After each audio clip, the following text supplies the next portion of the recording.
अब एक बार चेक करें। हेलो, शायद आप मेरी आवाज़ सुन पा रहे हो। तो बेटा जो भी लाइव हैं वो एक बार कमेंट करके बताएं क्या वीडियो विजिबिलिटी और मेरी जो आवाज़ है वो आप सुन पा रहे हो क्या? अब तो ऑडिबल होगी। ओके, एक बार बेटा चेक करके बताएं आवाज़ आ रही है नहीं आ रही। चलो आवाज़ आ रही है तो क्लास को शुरू करते हैं। तो बात करते हैं बेटा आज की क्लास में हमें क्या पढ़ना है। तो कल की जो हमारी क्लास रही थी, कल की क्लास में जब हमने पढ़ा था तो हमने दिल्ली सल्तनत के पहले वंश यानी कि गुलाम वंश के बारे में पढ़ा था। और जो कल का गुलाम वंश रहा था उसमें हमने इल्तुतमिश को पढ़ा और उसके बाद में हमने रजिया सुल्तान को पढ़ा। आज की जो हमारी क्लास होगी वो गुलाम वंश के एक इंपॉर्टेंट राजा को पढ़ेंगे। और गुलाम वंश का एक इंपॉर्टेंट राजा बेटा बलबन आएगा, क्योंकि जो बलबन है वो वैसे तो छोटा सा, उसमें 4-5 क्वेश्चन है, लेकिन बात करें एग्जाम की तो बलबन के अंदर आज तक ऐसी कोई लाइन नहीं है जो आपकी किसी एग्जाम में आपसे ना पूछी हो। चाहे आप दिल्ली पुलिस की तैयारी कर रहे हो, आप एसएससी की तैयारी कर रहे हो, तो बेटा आपके लिए बलबन बेहद ही इंपॉर्टेंट है। तो आज की क्लास में उसी को शुरू करते हैं। तो मैं हेडिंग बनाता हूं। अब तो आवाज आ गई होगी ना? अरे शाबाश। ओके, तो देखें, बात करते हैं बेटा, मैं एक बार फिर से हेडिंग बना देता हूं आज की क्लास की। क्या आज आप क्या पढ़ने वाले हो?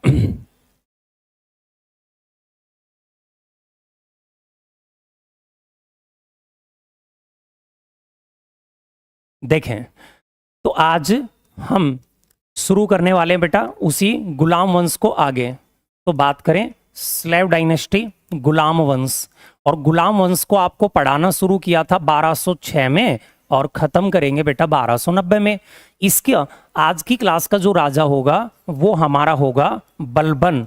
तो हम आज की क्लास में शुरू करेंगे बलबन को पढ़ना।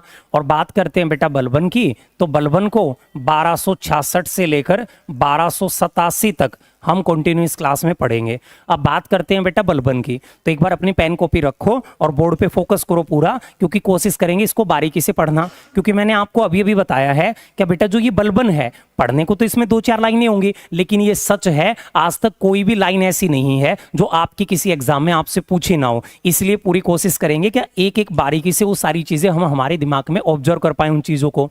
तो देखे बेटा, अब आप बोर्ड पे ध्यान दें एक बार, और कमेंट में भी ध्यान हटा के बेटा बोर्ड पे देखें आप, ऑनलाइन बच्चे भी। तो देखें, अगर बात करते हैं बेटा बलबन की, तो बलबन में एक इंपॉर्टेंट क्वेश्चन बनता है। वो ये बनता है कि बलबन ने राजा बनते ही जो दल चालीसा था, तो याद करो बेटा मैं आपको पढ़ा के गया था इल्तुतमिश। इल्तुतमिश में मैंने दल चालीसा लिखवाया था और इसका एक नाम और लिखवाया था मैंने आपको, और वो क्या लिखवाया था?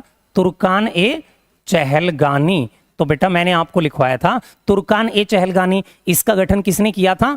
इल्तुतमिश ने। तो बात करें बेटा दल चालीसा का गठन इल्तुतमिश ने किया, लेकिन आपसे गठन ना पूछ के आपसे पूछा जाता है इसका अंत किसने किया। तो याद रखना बेटा इस दल चालीसा का या फिर इस तुर्काने चहलगानी का जो अंत था वो किसने किया है? बलबन ने। अब बेटा बलबन ने अंत क्यों किया, दिमाग में ये भी आएगा। तो एक बार फिर सोचो जो मैंने इल्तुतमिश में आपको पढ़ाया, अगर किसी बच्चे को याद हो तो मैंने कहा था ये 40 तुर्क सरदार थे और इन 40 तुर्क सरदारों का काम था राजा को हेल्प करना, शासन चलाने में, राजा को एडवाइस देना। यानी सच पूछें तो बेटा राजा के बाद सबसे पावरफुल जो व्यक्ति थे वो ये दल चालीसा था। लेकिन प्रॉब्लम ये हो गई थी कि इल्तुतमिश के मरने के बाद ये दल चालीसा पावर में आ गया था। और आपको एक सच और बताता हूं बेटा, जो ये बलबन है जब ये इंडिया में आया था तो ये एक सैनिक बन के आया था, और इस बलबन को लगता था आज मैंने मेरे बलबूते पे देश का राजा बन चुका है। तो ये अपने आप पे घमंड करने लगा। इसको ये लगने लगा कि मैं आया था सैनिक बन के इंडिया में, आज ये पूरे देश का राजा बन चुका। इसलिए ये मानता था ऐसे कोई सैनिक नहीं होने चाहिए जो मेरे को एडवाइस दें। ऊपर से बेटा जो बलबन है वो 40 तुर्क सरदारों से निकल के बना था। तो ये नहीं चाहता था ये 40 तुर्क सरदार राजा को दबाएं, जैसे रजिया सुल्तान को 40 तुर्क सरदारों ने दबाया। आपको कल की क्लास में पढ़ाया था कि रजिया सुल्तान को मरवाया ही किसने था? इन 40 लोगों ने। और ये नहीं चाहता था कल ना मेरे को भी कोई मरवाए, तो इसने सोचा राजा बनते ही सबसे पहले इसी को रास्ते से हटाते हैं। तो इसने दल चालीसा को बेटा खत्म कर दिया, यानी इसको एबोलिश कर दिया। तो आपसे ये क्वेश्चन पता नहीं कितनी बार रिपीट हो चुका है, दल चालीसा को खत्म किसने किया था? बलबन ने खत्म किया। चलो हो गया। इसके बाद इसको आगे कंटिन्यू करें तो बेटा इसको भी मैं स्टार कर दूं। यहां पे मैं हर लाइन को स्टार इसलिए कर रहा हूं क्योंकि बेटा ये सच है, बलबन में लाइन तो सारी 4-5 बनेंगी लेकिन टोटली एग्जाम में पूछी जा चुकी हैं, इसलिए इसको बारीकी से पढ़ेंगे। तो देखें बेटा, बात करते हैं बलबन की, तो हम पढ़ते हैं बलबन ने भारत में पहली बार यानी फर्स्ट टाइम इन इंडिया, तो याद रखें बेटा, आपके भारत में पहली बार बलबन ने एक नया त्योहार बनाना शुरू किया था, उसका नाम था नवरोज। तो बेटा नवरोज एक फेस्टिवल का नाम है, एक त्योहार का नाम है, और नवरोज त्योहार को बनाना जो शुरू किया था वो किसने किया था? बलबन ने। तो आपसे क्वेश्चन पूछा जाता है बेटा, भारत में नवरोज त्योहार पहली बार किसने बनाना शुरू किया? बलबन ने शुरू किया था। अब बात यह आती है नवरोज त्योहार क्या है, क्योंकि दिमाग में तो यही सेट होगा। तो सबसे पहली बात तो बेटा एग्जाम का क्वेश्चन बता दूं आपको, एक तो ये याद रखना भारत में नवरोज त्योहार सबसे पहले शुरू किसने किया था, और दूसरा बात करें बेटा ये नवरोज क्या है, तो आप सबने ईरान का नाम सुना है। ईरान एक देश का नाम है, उसका पुराना नाम फारस था बेटा। तो ईरान के नववर्ष को नवरोज कहा जाता है। जैसे आप लोग नववर्ष बनाते हो, जैसे आप 31 दिसंबर की पार्टी करके 1 जनवरी को नववर्ष बनाते हो, उसकी शुभकामनाएं देते हो आस पड़ोस में, तो सेम यही है बेटा, ईरान देश के नववर्ष को क्या कहते हैं? नवरोज। तो ईरान देश के नववर्ष का नाम क्या है? नवरोज। और बेटा ये हमारे मार्च जून के आसपास में किसी महीने में 1 तारीख को पड़ता है। तो हम बात करें इस ईरान देश के नववर्ष को हमारे देश में बनाना किस राजा ने शुरू किया था? बलबन ने। क्लियर हो गई ये चीज? अब इसको बेटा थोड़ा सा आगे करते हैं। देखें, जब इसको आगे कंटिन्यू करें तो हम पढ़ते हैं, मैं इसको भी स्टार कर दूं क्योंकि ये चीज भी 2-3 बार रिपीट हो चुकी है आपके एग्जाम में। तो हम पढ़ते हैं सिजदा व पैबोस की प्रथा। तो बेटा हम पढ़ते हैं सिजदा व पैबोस की प्रथा। तो आपसे पूछी जाती है सिजदा व पैबोस की जो प्रथा है इसको शुरू किसने किया? तो हम पढ़ते हैं सिजदा और पैबोस की प्रथा को शुरू करने वाला राजा कौन था? बलबन। अब बात ये आती है सर ये सिजदा क्या होता है, ये पैबोस क्या होता है? तो आज की क्लास में इसको कंटिन्यू करें। बेटा जो सबसे पहला वर्ड लिखा सिजदा, ये नाम आपने काफी बार सुना हुआ है, बस इसको मॉडिफाई करके सिजदा लिख दिया, अन्यथा इसको सजदा कहा जाता है। आपने कहाँ सुना है? तो बेटा आप जब भी अपने दिल बहलाने के लिए सॉन्ग सुनते हो, गाने सुनते हो, तो आपने शायद ये सॉन्ग सुना होगा, तेरे सजदों में धड़के दिल ये मेरा। तो बेटा जो ज्यादातर सॉन्ग में ये सजदा वर्ड यूज किया जाता है ये वही है। अब ये सजदा क्या होता है आपको बताऊं, तो गौर से सुनना मेरी बात को। तो बेटा सिजदा का मतलब होता है अपने महबूब के सामने घुटने टेक के सिर झुकाना, उसको नमन करना, क्या कहलाता? सजदा कहलाता है। तो बात करें बेटा बलबन ने सिजदा और पैबोस चलाया, तो पहले तो बात कर लेते हैं बेटा ये बलबन का सिजदा और पैबोस क्या है। सुने मेरी बात को गौर से। तो बलबन अपने आप को सर्वश्रेष्ठ मानता था। बलबन का मानना था मैं एक सैनिक बन के आया था और आज भारत का राजा बन चुका हूं। तो सच पूछे बलबन को इतना घमंड हो गया था कि ये अपने आप को अल्लाह खुदा यानी भगवान के बराबर मांगने लगा। तो इसका मानना था जब भी मैं मेरे महल के बाहर आऊं और ये सारे के सारे लोग मुझे देखें तो ये मेरे सामने उसी समय देखते ही सिर झुकाएंगे, यानी एक प्रकार से घुटने टेक के मेरे सामने सिर झुकाएंगे। और पैबोस का मतलब ये था अगर मैं चल के उसके पास गया, वो व्यक्ति मेरे पास चल के आया, तो उसके अपने पेट के बल लेट के मेरे पैर चूमने पड़ेंगे, वो पैबोस कहलाया। इसका मतलब आप बलबन के सामने सिर झुकाओगे वो सजदा, और बलबन के पैर चूमोगे वो क्या कहलाएगा? पैबोस कहलाएगा। इसी का नाम सजदा और पैबोस है। और आज की जो लव स्टोरी है उसमें बेटा इसी सजदा को यानी कि यूज कर लिया जाता है। बस आपको याद रखना है सिजदा और पैबोस की प्रथा चलाई किसने थी? बलबन ने। अब बेटा बलबन ने इसको और दृढ़ता से लागू करने के लिए क्या किया, तो मैं यहां पे नोट डालता हूं और आपको नोट में बताता हूं। तो आप देखें बेटा बलबन ने क्या किया, अपने आप को 2 टाइटल दिए। बलबन ने अपने आप को 2 उपाधियां दी। कौन सी 2 उपाधि? तो देखें बेटा बलबन ने एक उपाधि अपने आप को दी जिले इलाही। तो हम पढ़ते हैं बेटा बलबन ने अपने आप को एक उपाधि दी, इस उपाधि का नाम था जिले इलाही। अब आप पूछोगे सर ये जिले इलाही क्या होता है, तो देखें इसका मीनिंग भी लिखता हूं। तो बात करें बेटा इसका मतलब होता है ईश्वर की छाया। इसका मतलब होता है ईश्वर की छाया, शैडो ऑफ गॉड। तो बेटा इस पहली उपाधि का मतलब होता है ईश्वर की छाया यानी कि शैडो ऑफ गॉड। यानी बलबन अपने आप को ये कहता था मैं खुद ईश्वर की छाया यानी भगवान की छाया हूं, तो आप मेरे को अपने भगवान समझ के पूजें। और बलबन ने एक उपाधि अपने आप को कौन सी दी, तो बलबन ने उपाधि दी थी बेटा नियामत ए खुदाई। तो बात करें बेटा बलबन ने अपने आप को एक उपाधि दी थी नियामत ए खुदाई। इसका मतलब क्या बेटा, इसका मतलब है ईश्वर का प्रतिनिधि। इसका मतलब है ईश्वर का प्रतिनिधि। अब बेटा मेरी बात को गौर से सुनना, देखना मैंने लिखा है बलबन ने अपने आप को 2 उपाधि दी। एक का नाम था जिले इलाही, एक का नाम था नियामत खुदाई। तो जिले इलाही का मतलब है ईश्वर की छाया और नियामत खुदाई का मतलब है ईश्वर का प्रतिनिधि। यानी बलबन का मानना था मैं खुद ईश्वर की छाया हूं, ईश्वर का प्रतिनिधि हूं। यानी बलबन ने कहा मैं ईश्वर की छाया और ईश्वर का प्रतिनिधि हूं। तो इसका मतलब ये है कि बलबन का मानना था खुद भगवान ने उसको धरती पे भेजा है, इसलिए सारे लोग बलबन को भगवान मान के उसके सामने सिर भी झुकाएंगे और बेटा पेट के बल लेट के बलबन के पैर भी चूमेंगे। तो आपसे जब भी पूछा जाए सिजदा और पैबोस की जो प्रथा है वो किसने लागू की थी? बलबन ने लागू की। लेकिन आगे शाहजहां पढ़ोगे तो बेटा जब शाहजहां भारत का राजा बनेगा तो वो कहेगा क्या आप झुकने की बजाय, यानी शाहजहां इस सिजदा व पैबोस की प्रथा को बदल देगा, वो इसको बदल के इसकी जगह पे तस्लीम प्रथा चलाएगा। अब आप कहोगे जी ये तस्लीम प्रथा क्या होती है? तो बेटा याद करो, आपने कोई मूवी देखी हो मुस्लिम, एक मुस्लिम दूसरे मुस्लिम के सामने जाता है तो आदाब करता है, ये चीज आपने देखी होगी, वही तस्लीम प्रथा है। तो बेटा इसको आगे चल के शाहजहां तस्लीम में फेरबदल कर देगा, लेकिन इसको परमानेंटली सिजदा और पैबोस को बंद किसने किया? तो एक कट्टर आ जाएगा औरंगजेब। औरंगजेब इस प्रथा को बंद करेगा। क्यों? क्योंकि औरंगजेब का मानना था एक जो बंदा होता है वो अपने खुदा के आगे झुकेगा और किसी के आगे नहीं झुकेगा, इसलिए औरंगजेब क्या करेगा? इस प्रथा को बंद करेगा। आज के लिए बस आपको इतना याद रखना है, सिजदा और पैबोस की प्रथा किसने चलाई थी? बलबन ने चलाई थी। ये चीज हमारी क्लियर हो गई। इसके बाद क्या होता है बेटा, जब बलबन ने प्रथा चलाई तो दिल्ली को तीन ओर से, बलबन का राज कहां पे था? दिल्ली पे था। बलबन की राजधानी क्या थी? दिल्ली थी। तो आपको पता है सर बलबन की राजधानी दिल्ली थी, तो आप एक बार आइडिया लगाओ एज ए ज्योग्राफिकल, दिल्ली को तीन ओर से किस स्टेट ने घेरा है?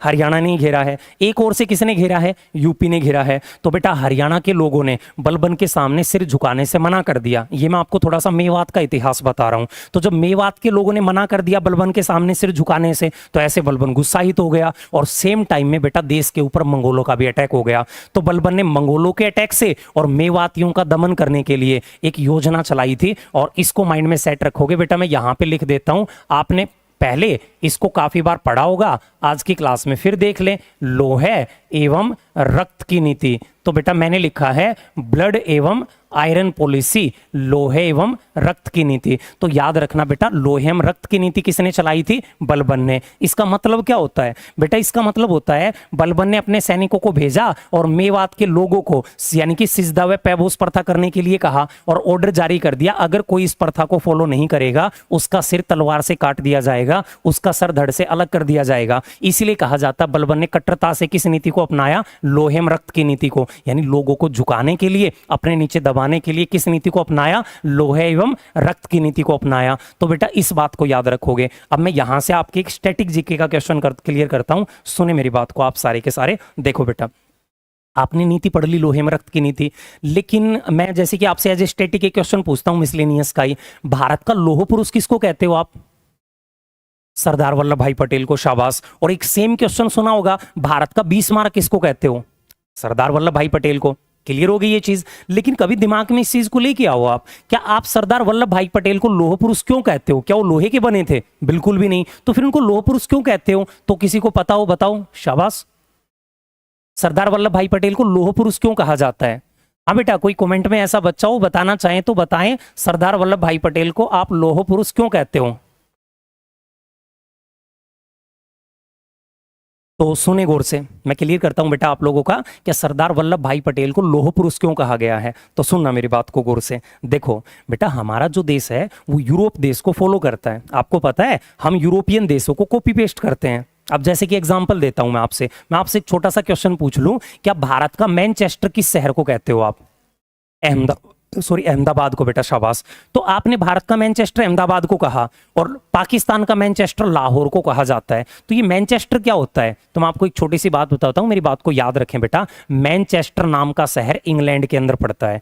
इंग्लैंड में विश्व में सबसे पहली बार औद्योगिक क्रांति आई थी, यानी सबसे पहले इंडस्ट्री रिवॉल्यूशन वहीं पे बना था, सूती कपड़ा उद्योग लगे थे। तो पूरे विश्व में सूती कपड़ा उद्योग कहां लगे थे? मैनचेस्टर में। और आज पूरे विश्व में सबसे ज्यादा सूती कपड़ा उद्योग कहां है? मैनचेस्टर में। अब भारत की तुलना हम इंग्लैंड के साथ करें, भारत की तुलना यूरोप के साथ करें, तो बेटा भारत में सबसे ज्यादा सूती कपड़ा उद्योग किस शहर में है? अहमदाबाद में। आपने बिल्कुल सही बताया। तो भारत का मैनचेस्टर किसको कहें हम? अहमदाबाद को। तो सेम बताता हूं बेटा, जब आप वर्ल्ड हिस्ट्री पढ़ोगे तो वर्ल्ड हिस्ट्री में आप जर्मनी का एकीकरण पढ़ोगे। आप पढ़ोगे बेटा जर्मनी का एकीकरण किसने किया, तो आप पढ़ लेते हो जी जर्मनी का एकीकरण तो 20 मार्क ने किया था। अब मेरी बात को गौर से सुनना बेटा जर्मनी का एक राजा था, उस राजा का नाम था बीस्मार्क। उसने जर्मनी का एकीकरण करने के लिए लोहेम रक्त की नीति अपनाई थी। तो जर्मनी का लौह पुरुष किसको कहते हैं? बीस्मार्क को। जर्मनी का एकीकरण बीस्मार्क ने किया। और आप पॉलिटी में मेरे पास पढ़ोगे, प्रांतीय समिति का अध्यक्ष कौन था? सरदार वल्लभ भाई पटेल। और भारत की रियासतों का एकीकरण किसने किया है? सरदार वल्लभ भाई पटेल ने। तो जर्मनी का एकीकरण बीस्मार्क ने और भारत का एकीकरण सरदार वल्लभ भाई पटेल ने। तो फिर भारत का बीस्मार्क कौन हो गया? सरदार वल्लभ भाई पटेल। अब उन्होंने लौह की रक्त की नीति अपनाई थी बीस्मार्क ने, तो वहां का लौह पुरुष बीस्मार्क है। तो उनकी तर्ज पे भारत का लौह पुरुष किसको कहते हैं? सरदार वल्लभ भाई पटेल को। इस बात को याद रखें यहां से बेटा। हाँ, एक मिनट बेटा, मैं इन पर ऑनलाइन की कमेंट चेक कर लूं।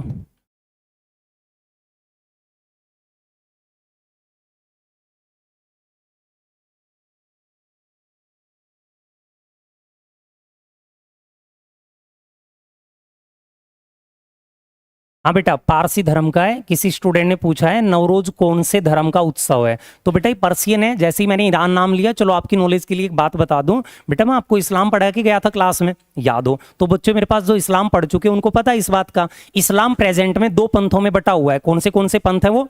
सिया और सुन्नी, ये आपको पता है। तो बेटा सिया और सुन्नी है, लेकिन मैंने आपको वहां ये बताया हो कि इस विश्व का एकमात्र सिया देश कौन सा है? ईरान है। और ईरान का धर्म कौन सा था पहले? तो बेटा ईरान में आज तो सिया है और आज मुस्लिम है, लेकिन ईरान एक पुराना पर्सियों का देश रहा है, यानी पर्सियन धर्म, जिसको बेटा पारसी धर्म कहा जाता है। और जो ये नवरोज त्योहार है बेटा, ये पर्सियन है। ये बात बिल्कुल सही लिखी है कमेंट में एक बच्चे ने।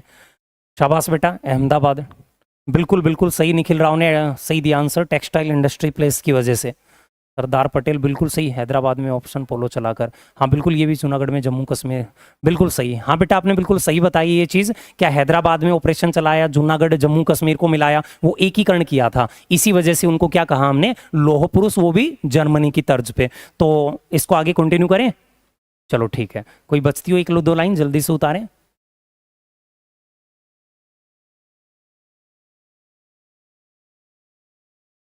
करें आगे कंटिन्यू? देखें देखो बेटा, जैसे इसको आगे कंटिन्यू करते हैं तो हम बलबन के बारे में पढ़ते हैं। बलबन का एक बेटा था। तो बात है बेटा 1287 की। तो हम पढ़ते हैं, बात है 1287 की।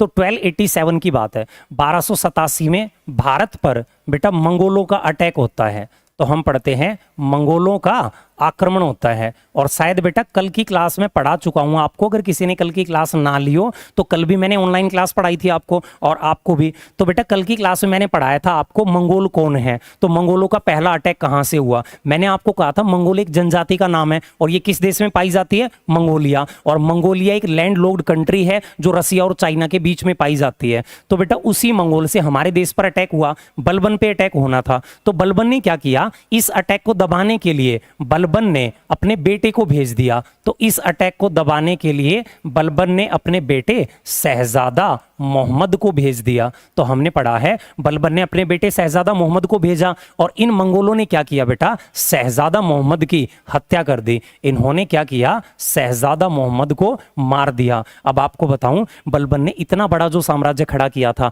अपने इकलौते बेटे को देने के लिए किया था, फाइनली बलबन का बेटा मारा गया। तो बलबन इस दुख को सहन नहीं कर पाया और ये कहा जाता है 1287 में बलबन चल बसा और बलबन की भी डेथ हो गई। तो बेटा ना पिता रहा ना उसका बेटा रहा और फाइनली इनका पोता यानी शहजादा मोहम्मद के दो अल्पायु के बेटे, एक का नाम कैकुबाद, एक का नाम कैमुर्स, वो गद्दी पे बैठेंगे, लेकिन वो अयोग्य शासक होंगे। वो ऐसा कुछ भी नहीं करेंगे जो एग्जाम के लिए हम उसको पढ़ें। तो सच पूछें, बलबन की डेथ के बाद बेटा ये जो स्लेव डायनेस्टी है, ये जो गुलाम वंश है, वो परमानेंटली खत्म हो गया। अब इसके स्थान पे एक नया वंश आएगा और उसी वंश को आज शुरू करेंगे। नाम क्या उस नए वंश का? खिलजी वंश, खिलजी डायनेस्टी। तो आज की क्लास में शुरू करेंगे हम खिलजी वंश। तो ये एक दो लाइनें जल्दी से इन्हें उतारो और हम शुरू करते हैं बेटा आज की क्लास में खिलजी वंश।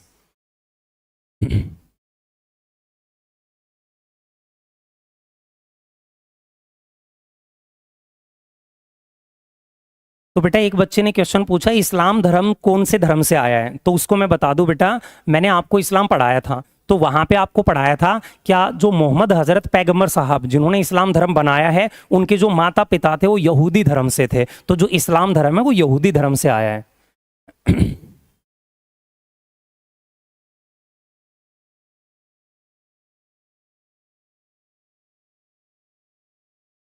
हाँ, ये बात बिल्कुल सही बताई है, सारे के सारे जो धर्म है वो सनातन धर्म से आए हैं।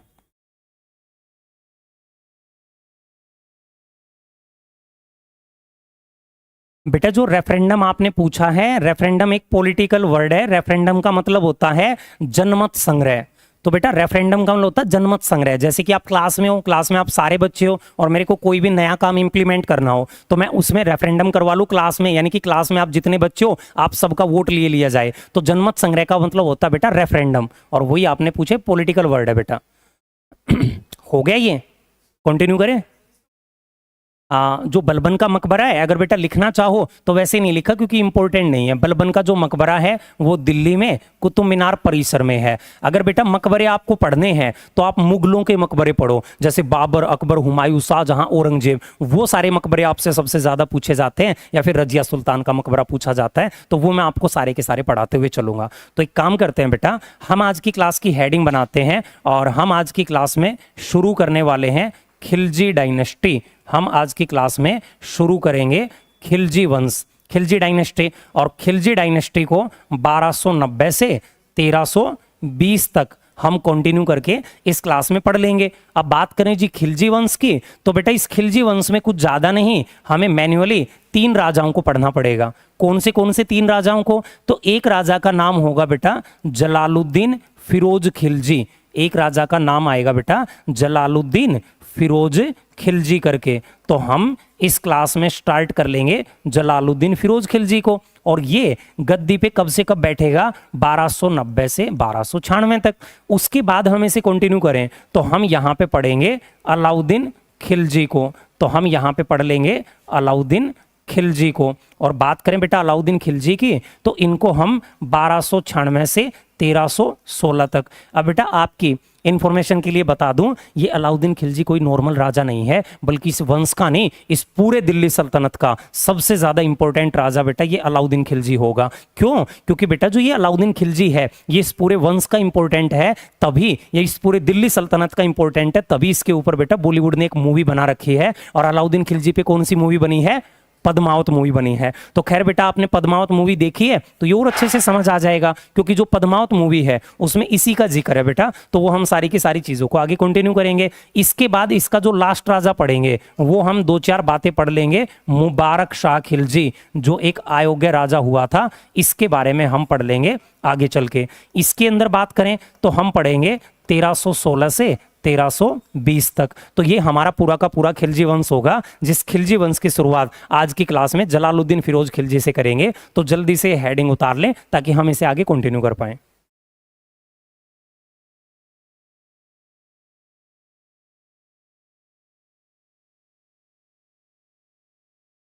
ओके बेटा, मैंने लिखने का टाइम दे दिया है। आप एक काम करें, जल्दी से इनको उतार लें, ऑनलाइन वाले बच्चे जो लिख रहे हैं वो। हाँ जी। हाँ हाँ बेटा बीच का टाइम, कल आपको रजिया पढ़ाया डायरेक्टली, आज बलबन शुरू कर दिया। तो रजिया सुल्तान के बाद उसका भाई बहराम शाह गद्दी पर बैठा, उसके बाद मसूद शाह नाम का राजा बैठा, उसके बाद नसीरुद्दीन शाह नाम का राजा बैठा, और उसके बाद बलबन आया था। तो आप सोचते हो बीच में 3 राजा बैठे, बेटा तीनों के तीनों अयोग्य थे, उन्होंने ऐसा कुछ किया ही नहीं जो आपको पढ़ाया जाए। उसके बाद डायरेक्टली बलबन कुछ करेगा तो हमने बलबन को पढ़ा दिया।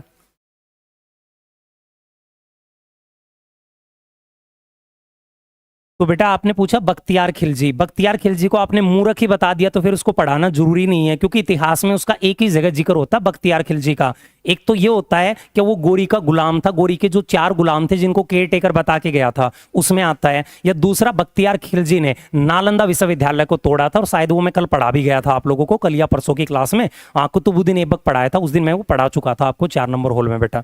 ठीक है, तो वो बेटा बख्तियार खिलजी के बारे में मैं डिस्कस कर चुका हूँ यहाँ पे पहले से, उसकी एक ही लाइन आती है, बिल्कुल पढ़ा चुका हूं इसको मैं पहले। हाँ बिल्कुल, इसको जरूर पढ़ाएंगे। भाई करंट अफेयर की क्लास को तो मेरे को पता नहीं है, बाकी मैं सर से कंसल्ट करके आपको ये भी बता दूंगा। ठीक है। हाँ बेटा, डेट याद करने का कोई ट्रिक नहीं है। देखो मैं आपको एक छोटी सी बात बताता हूँ, ज़्यादातर जो स्टूडेंट होते हैं वो हिस्ट्री से ऐसे डरते हैं, भाई हिस्ट्री में तो डेट्स याद करनी पड़ेंगे। देखो बेटा एक छोटा सी बात बताता हूँ आपको, हिस्ट्री में डेट है तो ही उसका वजूद है। अगर इतिहास में डेट ना हो तो इतिहास का कोई वजूद नहीं है। जैसे एग्जाम्पल ले लें, आप में से अगर किसी का मैं बर्थडे पूछ लूँ कि भाई आपका बर्थडे इतिहास में अतीत में कभी ना कभी हुआ होगा, मैं पूछ लूँ भाई आपका बर्थडे कब है या कब आपका जन्म हुआ था, आप सोच समझ के यूँ कह दो क्या सर आज से काफ़ी साल पहले मेरा जन्म हुआ था, तो आप तो बात तो बिल्कुल सही की है, डिप्लोमेट आपने आंसर किया है क्या आज से काफ़ी समय पहले जन्म हुआ। लेकिन आप मुझे ये कह दो क्या जी आपका जन्म 1999 में हुआ, अब मेरा नहीं आपका माइंड सेट हो चुका है कि 1999 में जन्म हुआ। इसलिए बेटा इतिहास को पढ़ने का मजा है, उसके अंदर डेट्स हैं, तो इतिहास का वजूद है डेट्स। अब किसी बच्चे को लग रहा है कोई भी टीचर हो कोई भी किताब हो, हर वंश के पीछे हर राजा के पीछे वो डेट्स लिखते हैं, बेटा वो डेट्स आपको पढ़ाने के लिए नहीं, आपको रटवाने के लिए नहीं और ना ही एग्जाम के लिए, वो बस ऑब्जर्वेशन के लिए लिखते हैं ताकि सारी कहानियों की खिचड़ी ना बने, आपको पता चलता रहे हम किस टाइम पीरियड में पहुंच चुके हैं और किस टाइम पीरियड में अब आगे जाने वाले हैं। जो डेट्स आपको याद रखनी है वो युद्ध की, संधि यानी ट्रीटी और बैटल की, इसके अलावा आपको कुछ ज्यादा डेट याद नहीं रखनी। तो जिसने भी ये क्वेश्चन पूछा है बेटा आपको बता दूं डेट से आप टेंशन ही ना लें, आपको बस सिलेक्टेड डेट्स याद रखनी पड़ती है और ट्रिक व्रिक में आप इतना विश्वास ना रखें, बिना ट्रिक के जितना जल्दी पढ़ोगे जो समझ पाओगे बेटा वो आपको आगे तक काम आएगा। तो शुरू करते हैं, आगे हो गया होगा सबका। देखें नेक्स्ट स्लाइड ले। तो मैं हेडिंग बनाता हूं आज की। बेटा हम शुरू करेंगे यहाँ पे इस खिलजी वंश का पहला राजा, और इसके पहले राजा का नाम हम लिख ले यहाँ पे जलालुद्दीन फिरोज खिलजी। तो हम आज की जो क्लास होगी इस क्लास में शुरू करने वाले हैं जलालुद्दीन फिरोज खिलजी। अब बात कर लें बेटा जलालुद्दीन फिरोज खिलजी की, तो इसको हमने अभी अभी देखा है 1290 से 1296 तक पढ़ेंगे, तो इसमें कुछ ज़्यादा क्वेश्चन नहीं है, लेकिन जितने हैं वो सिलेक्टेड हैं, जो हैं वो हम इस क्लास में कंटिन्यू कर लेते हैं। तो आप बोर्ड पे ध्यान दे बेटा एक बार। देखें अगर जलालुद्दीन फिरोज खिलजी की बात करूं मैं, तो जलालुद्दीन फिरोज खिलजी में हम ये पढ़ते हैं इसने 1293 की बात है 1293, इसने अपना दक्षिण भारत का जो विजय अभियान है, इसने दक्षिण भारत का जो विनिंग सर्वे है, जो विजय अभियान है वो अपना शुरू किया था। तो इस राजा ने दक्षिण भारत का विजय अभियान अपना शुरू किया और ये दक्षिण भारत पे अटैक करने गया। तो इसने दक्षिण भारत पे अटैक किया कहाँ पे? महाराष्ट्र के दौलताबाद, जिसको आज देवगिरी कहते हैं, ये महाराष्ट्र में पड़ता है। इसने वहां पे जाके अटैक किया। अब इसमें आपको इतना डीप पढ़ने की जरूरत नहीं कि इसने जाके रामचंद्र सेन नाम के राजा पे अटैक किया, वहां जाके उसको अपना मित्र बना लिया। बस इसमें इतना याद रखना है, यह आपको इसलिए पढ़ाया जाता है ताकि आपसे एक कंक्लूजन करके क्वेश्चन पूछ ले। आपने मेरे पास गुलाम वंश पढ़ा पूरा, आपने गुलाम वंश में कोई राजा पढ़ा जो दक्षिण भारत में अटैक करने गया? कोई नहीं पढ़ा।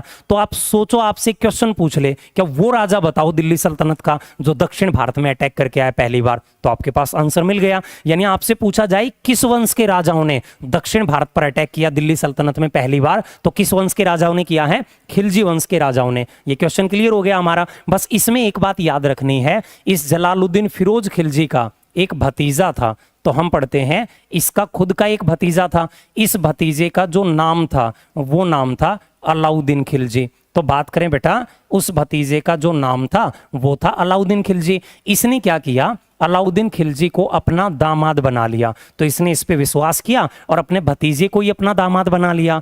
इसकी बात करें तो अलाउद्दीन खिलजी को इसने सूबेदार भी बना दिया। इसके ऊपर इतना विश्वास किया, इसको सूबेदार बनाया, और सूबेदार इसको कहाँ का बनाया? कड़ा, जिसका पूरा नाम है कड़ा मणिकपुर। तो बेटा आपसे पूछा जाता है ये अलाउद्दीन खिलजी कोई नॉर्मल नहीं, काफी महान राजा बनेगा इस वंश का आगे चल के। तो आपसे पूछने को ये पूछा जा सकता है अलाउद्दीन खिलजी राजा बनने से पहले कहाँ का सूबेदार हुआ करता था? कड़ा मणिकपुर का। जैसे अशोक महान आपको पढ़ाऊंगा, तो अशोक महान राजा बनने से पहले कहाँ का राज्यपाल था? अवंती का राज्यपाल था बिंदुसार के समय। वो चीज जैसे वहां पढ़ते हैं वैसे यहाँ पे भी याद रखोगे, अलाउद्दीन खिलजी राजा बनने से पहले कहाँ का सूबेदार था? कड़ा मणिकपुर का सूबेदार था। ये हो गया। बस इसमें आपको एक क्वेश्चन और करना है, वो ये करना है इसके समय में भी मंगोलों का अटैक हुआ। तो हम पढ़ते हैं भारत में मंगोलों का अटैक फिर हो गया। ये लगातार 4-5 अटैक हर राजाओं में होते हैं मंगोलों के। अब ये मंगोलों का अटैक हुआ इसके समय में, तो इस मंगोलों के अटैक में इसने अपने भतीजे को भेज दिया। तो इस बात को एक बार समझ लें, लिखना बंद करें और बोर्ड पे ध्यान दें। इसके समय मंगोलों का अटैक हुआ तो ये खुद मंगोलों को मारने नहीं गया बल्कि अपने भतीजे को भेजा। इसका भतीजा एक कुशल सेनापति था। तो अलाउद्दीन खिलजी जाता है, इसने जाते ही मंगोलों को पराजित कर दिया, क्योंकि अलाउद्दीन खिलजी एक अच्छा सेनापति था, एक कुशल सेनापति था। इसने डिफीटेड कर दिया। और सच पूछे तो इसने मंगोलों के 2000 सैनिक कैद कर लिए, 2000 सैनिक अरेस्ट कर लिए, कैद कर लिए, और 2000 सैनिकों को कैद करके ये अलाउद्दीन खिलजी अपने राजा जलालुद्दीन फिरोज खिलजी के पास लेके गया। और इन 2000 सैनिकों को एक ऑफर किया गया, उनको पता था काफी ज्यादा सैनिक सेना में भर्ती के काम आएंगे, तो जलालुद्दीन फिरोज खिलजी ने इन 2000 सैनिकों के सामने ऑफर रख दिया, और ऑफर ये रख दिया, या तो आप सारे इस्लाम कबूल कर लें और हमारी सेना को ज्वाइन कर लें, अन्यथा आपको मार दिया जाएगा। तो इन 2000 सैनिकों ने क्या किया, इन 2000 सैनिकों ने धर्म परिवर्तन कर लिया। तो हम यहां पे पढ़ते हैं बेटा, 2000 सैनिकों ने धर्म परिवर्तन किया, और ये किस धर्म में आ गए, तो ये पहले बौद्ध धर्म से थे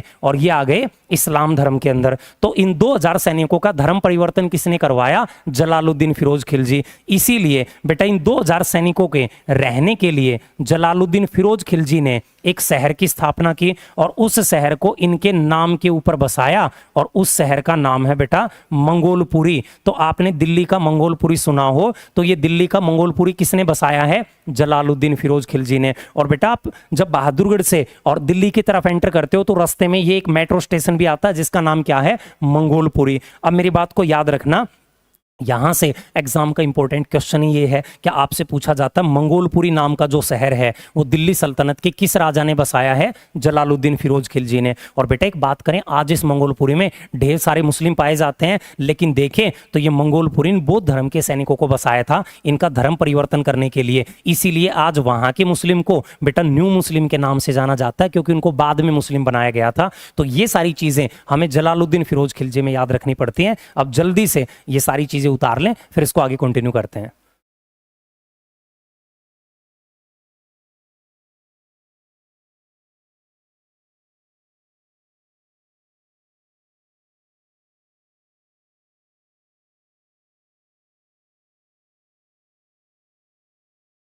बेटा पहली बार जो मंगोल अटैक है ये मैं कल पढ़ा चुका, आपने कल की क्लास मेरी देखी नहीं है, बिल्कुल डिटेल में बता के गया था आप बच्चों को, तो एक बार कल की क्लास आप देखें। मैंने पढ़ाया था 1221 के साल में फर्स्ट मंगोल अटैक हुआ था मंगोलिया से, और वो करने वाला चंगेज खां, तैमूचिन, गेंगिस खां का। मैंने ये भी एग्जाम्पल दिया था कि यूट्यूब पे जो वीडियो देखते हो एक ऐड सामने आती है कि चंगेज खां कौन था, तो वो सारी चीजें मैं कल की क्लास में पढ़ा चुका हूँ। तो आपको फर्स्ट मंगोल अटैक पढ़ना है तो आप बेटा कल की क्लास को एक बार चेक कर लें।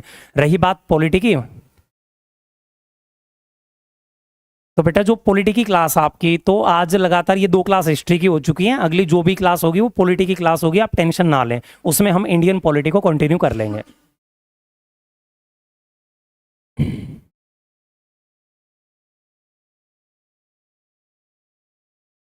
हाँ बिल्कुल, जैसे आप ऑनलाइन स्क्रीन पे बैठ के पढ़ रहे हो अच्छे से घर पे, ऐसे आपकी तरह अच्छे अच्छे बच्चे मेरे सामने ही बैठे हुए हैं और ये भी बैठ के पढ़ रहे हैं।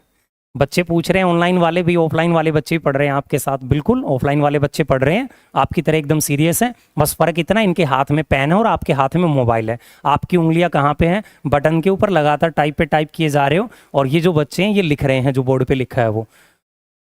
तो आपसे भी यही कहूँगा कि या तो पेन कॉपी लिख के आप भी नोट डाउन कर लें, या अन्यथा अपने माइंड में सेट कर लें इन सारी चीज़ों को।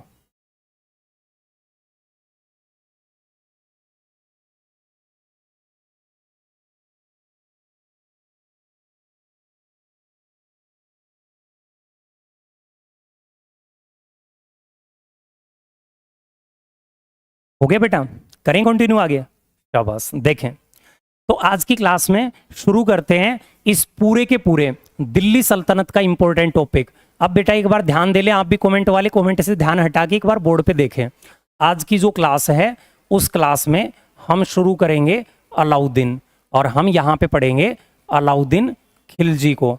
तो आज की जो क्लास है उसमें हम शुरू करेंगे अलाउद्दीन खिलजी, और अभी अभी आपको कहा है 1290 से और 1316 तक। अब बेटा मेरी बात को गौर से सुनना है एक बार, आप पूरा दिल्ली सल्तनत पढ़ोगे, कहीं ना कहीं से पढ़ भी लेते हो आप, कोई ना कोई बुक से पढ़ लेते हो। तो पूरे दिल्ली सल्तनत में कितने वंश हैं, 5 वंश हैं। 5 में गुलाम पढ़ चुके, अब खिलजी पढ़ रहे हैं, फिर तुगलक पढ़ेंगे, फिर सैयद पढ़ेंगे, और लास्ट में कौन सा, लोधी वंश पढ़ेंगे, शाबाश। तो इन पांचों वंश में अगर सबसे इंपॉर्टेंट राजा आपको निकालना पड़े, क्या सर पांचों वंश में टॉप वन पे इंपॉर्टेंट राजा निकाले, तो वो इंपॉर्टेंट राजा कौन सा बनेगा बेटा? अलाउद्दीन खिलजी। इसका मतलब ये है कि अलाउद्दीन खिलजी इस पूरे दिल्ली सल्तनत का सबसे ज्यादा इंपॉर्टेंट है। क्लियर होगी ये चीज? इसका मतलब ये है बेटा इन सब में लेंथी राजा भी कौन होगा? अलाउद्दीन खिलजी। और एग्जाम में क्वेश्चन आने की संभावना भी किसकी होगी? अलाउद्दीन खिलजी की होगी। अब मेरी बात को सुनना कि इस अलाउद्दीन खिलजी को पढ़ने में हमें आज की भी क्लास लगा देंगे और शायद बेटा कल की यानी आने वाली जो भी क्लास होगी वो पूरी क्लास लग सकती है सिर्फ अलाउद्दीन खिलजी पढ़ने में, क्योंकि इंपॉर्टेंट ही इतना है। तो शुरू करते हैं आज की क्लास में अलाउद्दीन खिलजी को पढ़ना। तो एक बार फिर बोर्ड पे ध्यान बनाएं अपना और देखें बेटा, जब इसको शुरू करें तो देखो आपने बेटा एक नाम सुना हुआ है जोधपुर, तो लगभग आप सबको पता है जोधपुर किस स्टेट में है? राजस्थान में। तो जोधपुर से इस राजा का एक इंक्रिप्शंस, एक अभिलेख मिला है। अब आप मेरे से पूछोगे क्या सर ये अभिलेख क्या होता है? तो गौर से सुने, उस समय के जो राजा होते थे वो राजा क्या करते थे, कोई भी एसएमएस लिखवाना होता वो पत्थर की लकीरों पर लिखवा देते थे, क्योंकि उनको पता था सदी की सदी बीत सकती है लेकिन पत्थर की लकीरें कभी खत्म नहीं हो सकती। इसीलिए वो क्या करते थे, वो एसएमएस पत्थर की लकीरों को करवा के लिखवाते थे, क्योंकि जो पत्थर पे लिखवा दिया वो आने वाली पीढ़ी तक सेव रहेगा। तो इस राजा ने भी जोधपुर में कोई अभिलेख रखवाया होगा और उस अभिलेख में इसकी जो तुलना है, उस अभिलेख में इसकी जो बराबरी है वो भगवान से की गई है। यानी उस समय इसका इतना डर हुआ करता था, इसको भगवान के बराबर माना जाता। लेकिन आप पूछोगे सर एग्जाम का क्वेश्चन क्या बनेगा? तो बेटा एग्जाम का छोटा सा क्वेश्चन है, जैसे मैं बोल के आपसे बता दूं, जोधपुर अभिलेख की तुलना या जोधपुर अभिलेख दिल्ली सल्तनत के किस सुल्तान का है? जो जोधपुर अभिलेख दिल्ली सल्तनत के किस सुल्तान का है? अलाउद्दीन खिलजी का। क्लियर हो गई ये चीज? अब इसको आगे कंटिन्यू करते हैं। देखें बेटा, इसके बाद हम इसको आगे पढ़ें तो बात करें ये 1296 के साल में हम पढ़ते हैं 1296 में। खैर मैं इसको ठीक कर दूं एक बार, एक मिनट बेटा। बात करते हैं बेटा, बात है 1298 की। तो 1298 के साल में अलाउद्दीन खिलजी ने अपना गुजरात अभियान शुरू किया।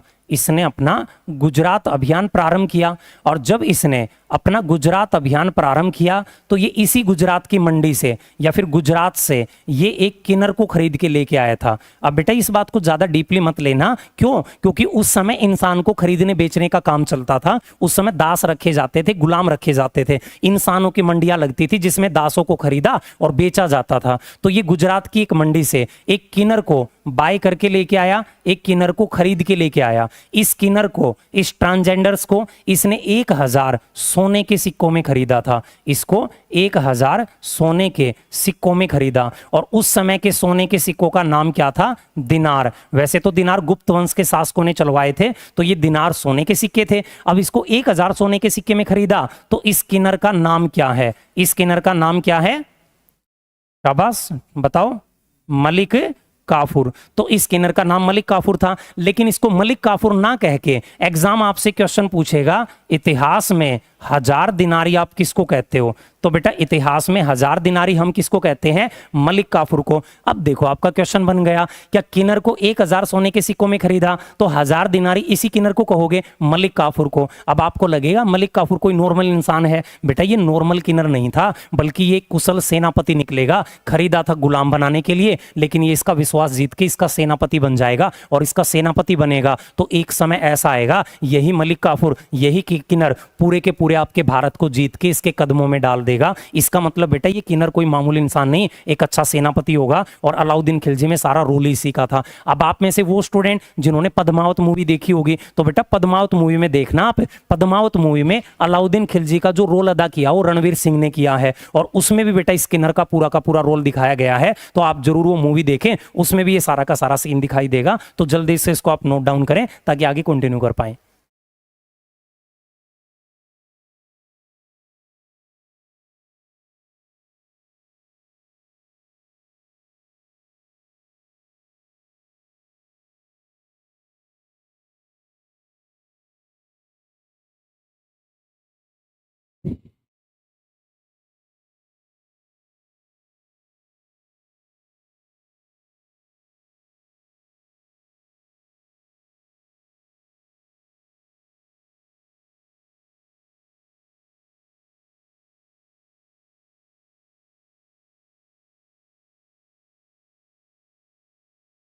बेटा बौद्ध धर्म को उन्होंने बाद में ही अपनाया था, कलिंग युद्ध के बाद में अपनाया था।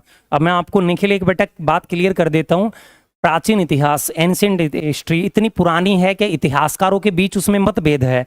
अलग अलग इतिहासकारों ने अपने अलग अलग तर्क दिए हैं। अब अलग अलग तर्क दिए हैं तो उनमें जिसके सर्वमान्य तर्क होते हैं उसको सच मान लिया जाता है। अब आपने पता नहीं किस हिस्टोरियन की बुक पढ़ी होगी जिसमें यह भी लिखा होगा क्या अशोक ने बौद्ध धर्म पहले अपनाया था। अब बेटा इसके पीछे भी काफी बड़ा एक एजेंडा है। वो सिर्फ ये है क्या भगवान जो अशोक है, अशोक को बौद्ध धर्म का बताने के लिए बता दिया जाता है क्या उसने इस कलिंग के युद्ध के पहले भी उसने बौद्ध धर्म को अपनाया था। लेकिन ऐसा गलत है। जो अशोक था वो एक हिंदू राजा था, लेकिन उसने कलिंग युद्ध के बाद में बौद्ध धर्म को अपनाया था। तो वो बात अलग अलग हिस्टोरियन की है। वो सर्वमान्य जो चीज होती है वही आपको याद रखनी है, और सर्वमान्य ये कहती है कि कलिंग युद्ध के बाद अपनाया था। तो इसमें आप इतनी टेंशन ना लें।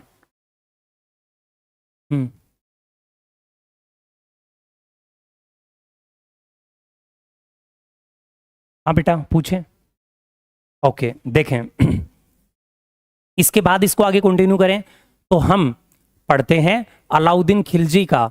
बेटा अब एक बार ध्यान दो क्योंकि यहां से जो क्वेश्चन बताऊंगा वो आपका 2018 में HSSC कलरक का एग्जाम हुआ था। उस HSSC कलरक के एग्जाम में यहां से क्वेश्चन बना था। तो हम पढ़ते हैं बेटा राज दरबारी कवि। तो ये लिख दिया मैंने official poet of Alauddin Khilji. तो बेटा अलाउद्दीन खिलजी का राज दरबारी कवि। तो अलाउद्दीन खिलजी के राज दरबारी कवि का नाम क्या था? अमीर खुसरो। तो बेटा इसके राज दरबारी कवि का नाम था अमीर खुसरो। खैर आपने इसका नाम पहले भी सुना होगा क्योंकि 9th क्लास की हिंदी की पुस्तक में इसकी कविता भी अमीर खुसरो की। तो अमीर खुसरो से आपके एग्जाम में अलग से क्वेश्चन आते हैं। तो हमें अमीर खुसरो की ऑटोबायोग्राफी यानी जीवनी पढ़नी पड़ती है। अब अमीर खुसरो की जीवनी को इतना डेप्थ नहीं करेंगे, बस सिलेक्टेड 4-5 पॉइंट उठाएंगे जो अमीर खुसरो से हमारे एग्जाम हमसे पूछ सकता है, वही चीज देखेंगे। तो हम यहाँ एक एक करके वो पॉइंट बना लेते हैं। देखो बेटा पॉइंट नंबर 1 की बात करें तो आपसे पूछा जाता है भारत का तोता, तोता ए हिंद किसको कहा गया है? तो बेटा भारत का तोता किसको कहा गया है? अमीर खुसरो को। शाबाश उसकी आवाज के लिए। उसके बाद आपसे पूछा जाता है 2 म्यूजिकल इंस्ट्रूमेंटल, एक का नाम है सितार व एक का नाम है तबला। तो बेटा आपसे पूछा जाता है सितार और तबले की खोज किसने की? सितार और तबले का आविष्कार किसने किया है? अमीर खुसरो ने किया है। उसके बाद आपको याद रखना है हमारी हरियाणवी बोली को हम क्या कहते हैं? खड़ी बोली। तो बेटा खड़ी बोली की खोज भी किसने की है? अमीर खुसरो ने। नंबर 4 पे बात करें तो कई बार हम अपना दिल बहलाने के लिए कवालियां सुनते हैं। तो जो ये कवाली टाइप की गायकी होती है यानी गायन की एक टाइप होती है बेटा कवाली, तो इन कवाली गायकियों का आविष्कार भी किसने किया है? अमीर खुसरो ने किया है। बिल्कुल ठीक है। उसके बाद बात करें बेटा नंबर 5 पे तो आपको अमीर खुसरो के टीचर का नाम याद रखना है। तो अमीर खुसरो के टीचर का नाम है हजरत निजामुद्दीन ओलिया। तो आपने इस नाम से दिल्ली में एक रेलवे स्टेशन भी सुना होगा। तो बेटा ये हजरत निजामुद्दीन ओलिया काफी पॉपुलर इंसान रहे थे जिसको आने वाली क्लासों में पढ़ाऊंगा, लेकिन ये गुरु थे किसके? अमीर खुसरो के। 5 पॉइंट हो गए हमारे। इसके बाद नंबर 6 पे अमीर खुसरो ने एक बुक लिखी थी, उस बुक का भी नाम याद रखें, खम्स ए खुसरो। तो बात करें बेटा अमीर खुसरो की एक किताब जिसका नाम है खम्स ए खुसरो। उसके बाद 7 पॉइंट का जिक्र करें तो अमीर खुसरो ने अपने राजा अलाउद्दीन खिलजी को एक टाइटल दिया था और वो टाइटल दिया था सुल्तान ए जहान का। इसने अलाउद्दीन खिलजी को पूरे विश्व का सुल्तान कहा था। तो फिर गौर से सुन लें, अमीर खुसरो ने अलाउद्दीन खिलजी को उपाधि दी थी सुल्तान ए जहान की। क्लियर हो गई ये चीज। इसके बाद नंबर 8 पॉइंट पे लिख दूं बेटा। 8 पॉइंट पे मैं लिख दूं, मैंने आपको अभी इसी क्लास में कौन सा राजा पढ़ाया है? बलबन पढ़ाया है। आगे चल के बेटा आपको एक राजा पढ़ाऊंगा मैं जिसका नाम होगा मोहम्मद बिन तुगलक। और बेटा आप बलबन से लेकर मोहम्मद बिन तुगलक तक राजाओं को गिनना आप पाओगे। टोटल राजा कितने पढ़ा दिए गए हैं? 8। तो आपसे एक एग्जाम क्वेश्चन पूछेगा 8 सुल्तानों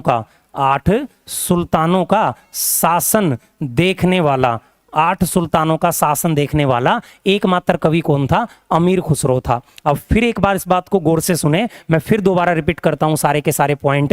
बेटा अमीर खुसरो से एग्जाम में क्वेश्चन आते हैं। पहली बात तो अमीर खुसरो एक बेटा कवि के तौर पे, लेखक के तौर पे, गायक के तौर पे रहा था। अब इससे भी एग्जाम में क्वेश्चन आ गए। तो पहला क्वेश्चन तो यही हो गया, अमीर खुसरो किसका राज दरबारी कवि था? अलाउद्दीन खिलजी का। अमीर खुसरो को क्या बोला जाता है? तोताए हिंद। इसने सितार व तबले का आविष्कार किया, खड़ी बोली का आविष्कार किया, कव्वाली गायकी का आविष्कार किया। इसके गुरु का नाम हजरत निजामुद्दीन औलिया था। इसने एक बुक लिखी खम्स ए खुसरो के नाम से, और इसको उपाधि या इसने अपने राजा को उपाधि दी थी पूरे जहान का सुल्तान बता के। और बलबन से मोहम्मद बिन तुगलक तक 8 सुल्तानों का शासन देखने वाला एकमात्र कवि कौन सा बेटा? अमीर खुसरो है। तो इस अमीर खुसरो से आने वाले सारे पॉइंट हैं, और आपके HSSC कलरक 2018-19 वाले एग्जाम के अंदर इसका ये वाला क्वेश्चन पूछा नहीं, यानी सितार व तबला। हाँ बेटा, इसका ये सितार व तबले का आविष्कार आपसे पूछा था, तो ये सारे पॉइंट आपके लिए रखोगे। ये अमीर खुसरो हो गया। तो अलाउद्दीन खिलजी को लगभग हम हाफ पढ़ चुके हैं,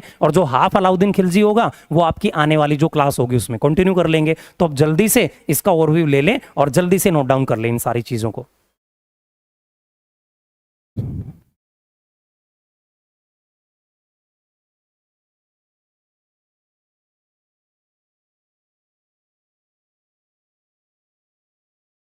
हाँ बेटा, इसको एक स्पेसिफिक उपाधि मिली थी, इसको महबूब इलाही कहा गया था। तो आपके जो अलाउद्दीन खिलजी राजा थे उस समय के, उन्होंने इनको एक उपाधि दी थी, और वो उपाधि दी थी महबूब ए इलाही, यानी इस्लाम धर्म में महबूब की उपाधि। नहीं, खैर वो हजरत निजामुद्दीन औलिया को दी गई थी।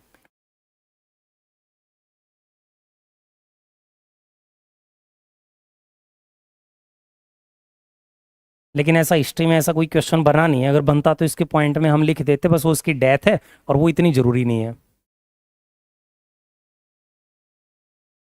हाँ बेटा, हो गया आपका।